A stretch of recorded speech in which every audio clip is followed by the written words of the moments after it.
Olá, sejam muito bem-vindos. Nesta análise, a gente vai explorar um modelo mental fascinante que conecta um dos debates mais antigos da teologia com as ideias, olha, surpreendentes da física quântica. Bora mergulhar nisso? Sabe aquela pergunta que ecoa há séculos na cabeça de filósofos, teólogos e, bom, de quase todo mundo? É essa aí.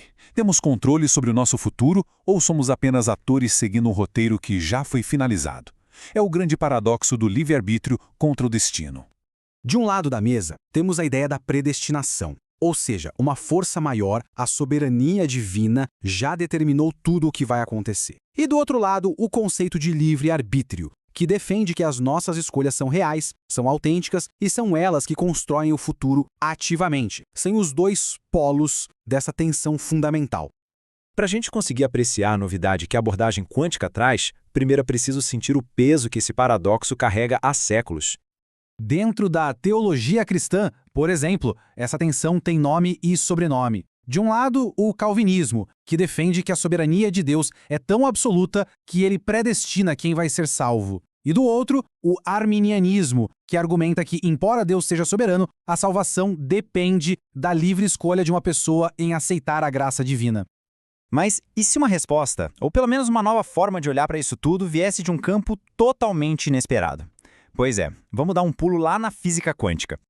Aqui a gente encontra um conceito que muda tudo: a superposição. Em escala microscópica, a realidade não é fixa. Uma partícula não está aqui ou ali. Ela existe numa espécie de névoa de todas as possibilidades ao mesmo tempo. A realidade, nesse nível, é pura probabilidade. O famoso experimento mental do gato de Schrödinger ilustra isso perfeitamente. Imagina, enquanto a caixa está fechada, o gato não está vivo ou morto. Ele está, tecnicamente, nos dois estados ao mesmo tempo. É uma incerteza total. E é só quando a gente abre a caixa, quando a gente observa, que uma dessas duas realidades finalmente se concretiza. E aqui está o pulo do gato, sem trocadilho. A observação não apenas revela qual é a realidade. De certa forma, ela parece participar da criação dessa realidade. O ato de medir força o universo a escolher um dos vários futuros possíveis, transformando o que os físicos chamam de onda de possibilidades em um único fato que a gente pode ver. Ok, agora vamos construir a ponte entre esses dois mundos. E se a gente aplicar essa lógica do observador quântico na teologia? A analogia aqui é bem direta, na verdade. A superposição quântica com seus múltiplos estados possíveis é como os múltiplos futuros que se abrem diante de nós a cada momento. O ato de observar, que força a partícula a se decidir, é como o nosso ato de escolher, que transforma o que era só potencial em algo real. No instante da escolha, a onda de futuros possíveis colapsa e um caminho se torna real, enquanto todos os outros simplesmente desaparecem. Então, a tese central é essa. E se Deus não for aquele que força a escolha, mas sim o observador supremo, que está fora do nosso tempo? Dessa perspectiva, que é atemporal, ele já consegue contemplar o resultado final das nossas escolhas livres, o colapso que nós mesmos provocamos com as nossas decisões. E olha que interessante, essa ideia não é totalmente nova na teologia. Ela se aproxima bastante do molinismo, uma corrente que propõe que Deus tem um tipo especial de conhecimento, o conhecimento médio. Ele não só sabe tudo o que é possível, como também sabe exatamente o que cada pessoa faria livremente em qualquer cenário que se possa imaginar. Ele conhece o resultado de escolhas que nunca foram impostas. Tá, mas como essa ideia toda abstrata funciona na prática? Vamos tentar aplicar isso a algumas das histórias mais conhecidas sobre escolha e destino. Vamos pensar em Pedro e Judas. Jesus sabia, de antemão, que os dois iriam falhar com ele. No entanto, as escolhas de ambos partiram de seus próprios corações. A diferença crucial não foi o fato de Jesus saber o que ia acontecer, mas sim a resposta de cada um depois da escolha. Pedro escolheu o arrependimento, a restauração. Judas escolheu o desespero. Duas escolhas livres que fizeram a realidade colapsar de formas bem diferentes. A história de Esther nos leva um passo adiante.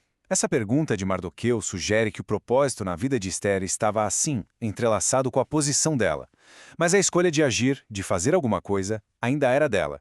E isso nos leva a uma ideia ainda mais profunda da física quântica. Alguns físicos propõem algo chamado interpretação transacional. Olha, parece ficção científica, mas é uma ideia séria. Ela sugere que a causalidade não é uma via de mão única. Os eventos seriam tipo um acordo entre ondas que viajam do passado para o futuro e do futuro para o passado. O futuro, de alguma forma, poderia influenciar o que veio antes.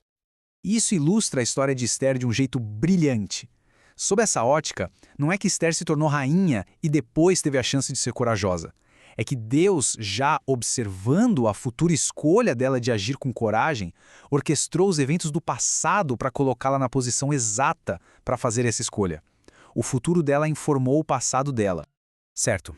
Então, quais são as implicações de enxergar o mundo através dessas lentes? Primeiro, a responsabilidade moral se torna imensa. Nossas escolhas, de fato, concretizam a realidade. Isso também oferece uma perspectiva para o problema do mal. Ele existe não porque Deus o queira, mas porque o mundo com escolhas genuínas precisa permitir a possibilidade de escolhas erradas. A gente não seria marionetes do destino, mas sim coautores, moldando o futuro dentro de um plano maior. E de onde vêm essas escolhas que moldam a realidade? Bom, essa passagem sugere que tudo flui de dentro. As nossas decisões não são aleatórias. Elas nascem do nosso caráter, do estado do nosso coração. Ele se torna a fonte de toda a nossa vida. E aqui, um ponto fundamental a ser reforçado. Essa análise toda explora uma metáfora, um modelo mental. Não estamos usando a ciência para provar a teologia. O que estamos fazendo é usar conceitos de um campo para iluminar e oferecer uma nova linguagem para um mistério muito antigo em outro. Isso tudo nos deixa com uma reflexão final. Se cada decisão que tomamos fecha inúmeras portas de futuros possíveis para abrir uma única porta, a pergunta que fica não é sobre o que está predestinado. A pergunta é: o que estamos escolhendo? Qual realidade, a cada momento, estamos trazendo à existência?